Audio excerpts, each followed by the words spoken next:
त्रेता युग बीत जाने के बाद एक बार जब माता लक्ष्मी विष्णु जी के पास बैठी थी तो उन्होंने विष्णु जी से कुछ सवाल पूछने शुरू किए और उन्होंने कहा, विष्णु जी मेरे कुछ सवाल हैं जो त्रेता युग से मेरे दिमाग में चल रहे हैं, तो मैं चाहती हूँ कि आप मेरे उन सवालों का जवाब दो। तो विष्णु जी ने बोला, देवी लक्ष्मी बोलिए, क्या पूछना चाहती हैं आप? तो माता सीता ने पूछा, प्रभु जब आप राम अवतार लेकर त्रेता युग में धरती पर थे तो मैं सीता बनकर आपके साथ थी, उसी से कुछ जुड़े सवाल हैं मेरे, बस आप उन्हीं का जवाब दे दीजिए। काफ़ी दिन से मेरे दिमाग में चल रहे थे तो सोचा पूछ लूँ आपसे।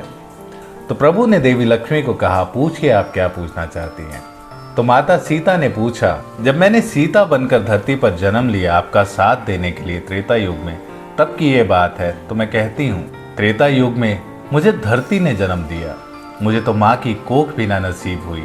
विवाह के तुरंत बाद आपके संग वनवास चली गई, हर दुख सहा, हर संघर्ष सहा। फिर जब रावण मेरा हरण कर कर ले गया, तो रावण के बंधन में भी मैं बस आपको याद कर कर जीती रही। पर उसके बाद भी अग्नि परीक्षा मुझे ही देनी पड़ी। और उसके बाद जब 14 साल का वनवास सहकर वापस महल लौटी तो एक धोबी की बात सुनकर आपने मुझे त्याग दिया। तो क्या प्रभु आपके लिए मेरे कोई अधिकार नहीं थे? मेरी रक्षा करना क्या आपकी मर्यादा नहीं थी? जब हमारा विवाह हुआ था, जो वचन हमने साथ में लिए थे, उसमें एक वचन आपका ये भी था मेरी रक्षा करना। तो फिर कैसे ऐसे आपने मुझे जंगल जाने के लिए छोड़ दिया? क्या आपकी मर्यादा मेरे विश्वास से बड़ी थी? आपको क्या मुझ पर भरोसा नहीं था?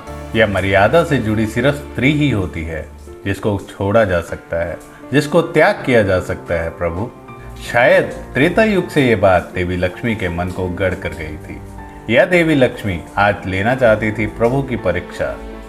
तो प्रभु राम ने उनके इन सभी सवालों के जवाब देने शुरू किए और प्रभु राम ने कहा, जननी की गोद तुझे न मिली देवी, तुझे धरती ने जन्म दिया। ये अभाव न था, ये संकेत था देवी कि तुम साधारण नारी नहीं हो, तुम स्वयं भूमिजा शक्ति हो।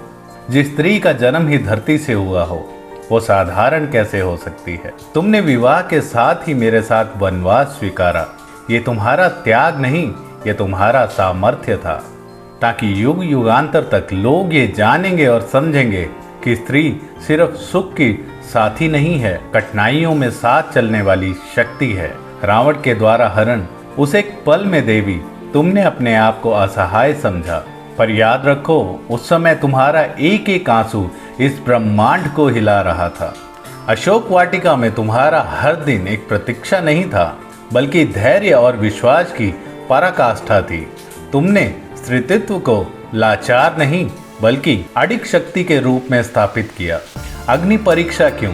ऐसा नहीं कि मुझे तुम्हारे पवित्र होने पर संदेह था, पर इस समाज को तुम्हारे तेज से साक्षात्कार करवाना जरूरी था, ताकि कोई किसी युग में ये कहने का साहस ना करे कि देवी सीता ने रावण के महलों में रहकर समझौता किया।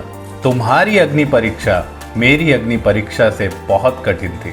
धोबी की बात पर त्याग क्यों? सीते, मैं एक पति था पर मैं एक राजा भी था। मेरी नज़र में तुम पवित्र थी, मेरे हृदय में बस तुम ही बसी थी, पर प्रजा को मेरे न्याय पर प्रश्न उठाने का अधिकार ना मिले। ये उस कुल की मर्यादा थी जो पिछले कितने ही जन्मों से हमारे कुल में चली आ रही थी। मेरा त्याग तुम्हारे लिए नहीं था, मेरा त्याग था उस राम के लिए जो सिर्फ तुम्हारा पति होना चाहता था। तुम्हारे जाते ही उस पति के अस्तित्व को भी मैंने त्याग दिया था। अब मैं बस एक राजा था, ताकि राम राज्य की नींव बस अडिग रहे।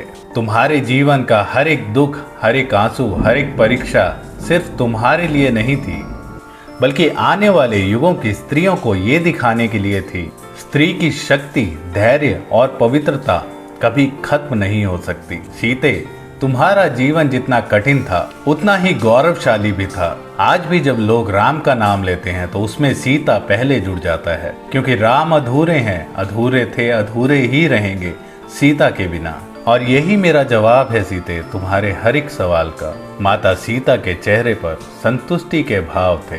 वो प्रभु के मन की हर एक बात जानती थी, पर शायद आज प्रभु के मन से सुनना चाहती थी। तो दोस्तों, अगर मेरे वीडियोस आपको पसंद आ रहे हैं तो प्लीज़ सब्सक्राइब दिस चैनल। मेरी कोशिश हमेशा यही रहती है कि बेस्ट वीडियोस आपके साथ शेयर कर सकूं। बट अगर आप मेरे चैनल को सब्सक्राइब, लाइक और कमेंट्स करेंगे तो और अच्छा लगेगा, और वीडियोस और अच्छा काम मैं आपके लिए कर पाऊँगा। Thank you so much for watching this video. See you next time.